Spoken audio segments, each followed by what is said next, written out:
What's up, everybody? So today we'll be discussing what I've been doing for my workouts, how they've kind of changed over the past few months, and we're starting with the most neglected muscle group, the legs, right? So for the first exercise, I always do a really big muscle group. I usually do the Olympic weightlifting exercises like deadlift, bench press, or squat. And I know squat might be unknown for some of you, but that's okay. It was unknown for me as well because we are arm wrestlers, but we got to do it.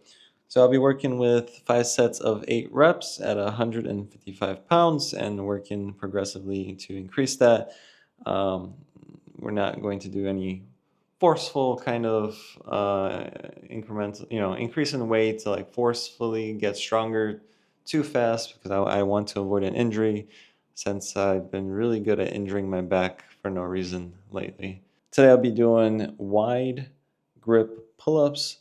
Um, I kind of messed up a little bit in the beginning because I was supposed to be doing really explosively and I wasn't, so just watch the difference. So my bodybuilding brain was telling me to do them slow and controlled, and instead you want more explosiveness and then controlled on the way down. So my rule of thumb is whatever you need to do on the arm wrestling table when you're arm wrestling, which is a lot of explosive movements, kind of try to do that same kind of way to train your muscles when you're doing exercises. All right, so next up we got biceps overhand. This is kind of like a struggle point for me, honestly. My wrists are still in development, so this is probably a really good exercise, especially for me. Some of you guys might be even better at this, but it's really hard. So this is first time in a while since I've done this one. Trying to keep my wrists straight and not really overextended, which makes the exercise easier.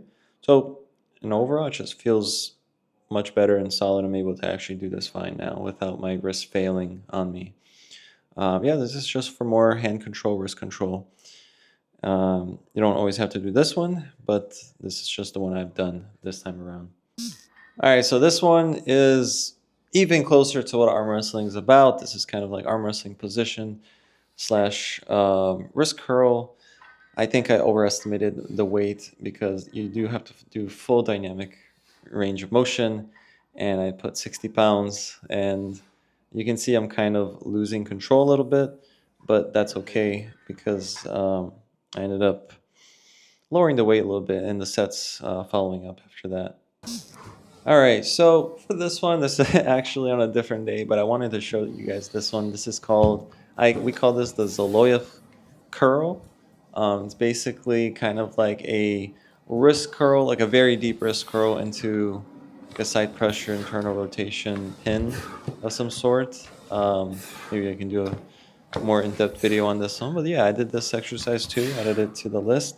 On the day that I was doing this one, it was more so like many reps, less weight, and just get a really good pump and get the elbows going because this is really good for the elbows. But yeah, that's kind of what all these exercises look like.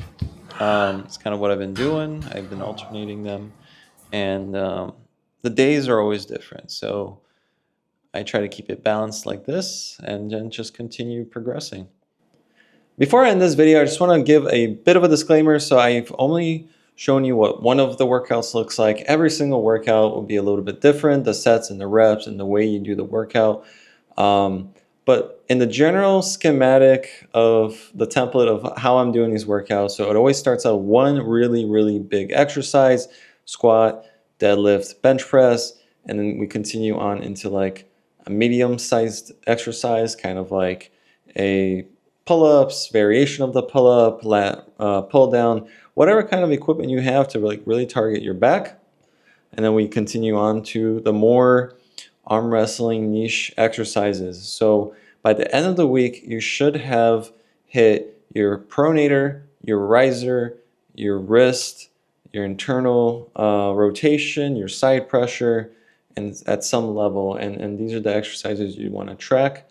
So me personally, I have 2 to 3 different pronation exercises, 2 to 3 different rising exercises, 2 to 3 curling exercises, and then they all get switched around throughout the whole week, and then that's pretty much it. So just to give you a little bit of insight into my world of what I've been doing the past 3 to 4 months for this, I think it was been really effective. It's helped me grow in strength and flexibility, athleticism, and I recommend you guys try it too. I don't want you guys to only do exercises that are for arm wrestling, because that is a good way to get other muscular deficits and ultimately injuring yourself, whether that be it in 1 year or in 10 years, it will happen. And you just want to be safe, and you want to do this sport for the long term. With that being said, this is my last video for a bit, getting ready for vacation. I hope you guys enjoy, and hit that subscribe button, because I'll be back with some really awesome content from Japan. And I invite you guys to watch that too in the next 3 to 4 weeks. So that being said, peace out, everybody. I will see you around. Take care, and bye. Bye, bye, bye.